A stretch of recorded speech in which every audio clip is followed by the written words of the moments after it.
বংশ পরম্পরায় আজও প্রাকৃতিক নিয়মে চুন প্রস্তুত করছেন তামলিরা।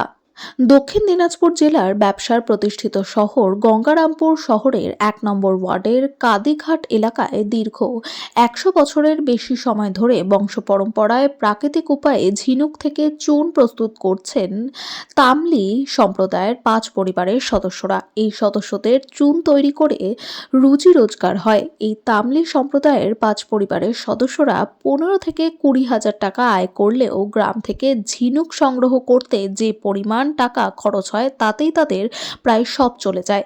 গ্রাম থেকে ২০০ টাকা করে ঝিনুক কিনে বাড়িতে নিয়ে এসে চুন প্রস্তুত করে ৩ টাকা প্যাকেট হিসেবে বিক্রি করা হয়।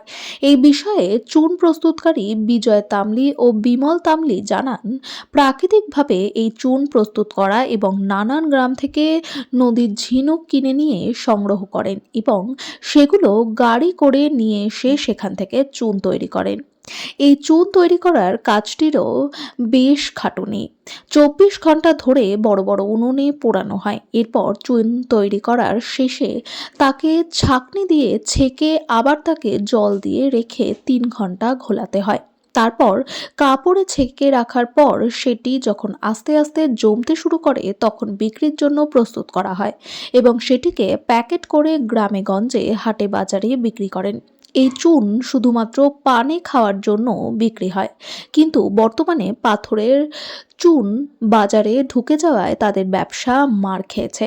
পাশাপাশি লাভের মুখ তারা খুব কমই দেখেছে বলে তারা জানান। সরকারি সহযোগিতা থাকার ফলে তাদের লক্ষ্মীর ভার পূর্ণ হচ্ছে বলে জানান তারা। তাই বাপ ঠাকুরদার হাত ধরে বংশ পরম্পরায় চলে আসা তামলি সম্প্রদায়ের প্রাকৃতিক নিয়মে চুন প্রস্তুত ব্যবসাকে টিকিয়ে রাখতে আজও কার্যত প্রাকৃতিক নিয়মে চুন প্রস্তুত করে চলেছেন ৫টি পরিবারের সদস্যরা।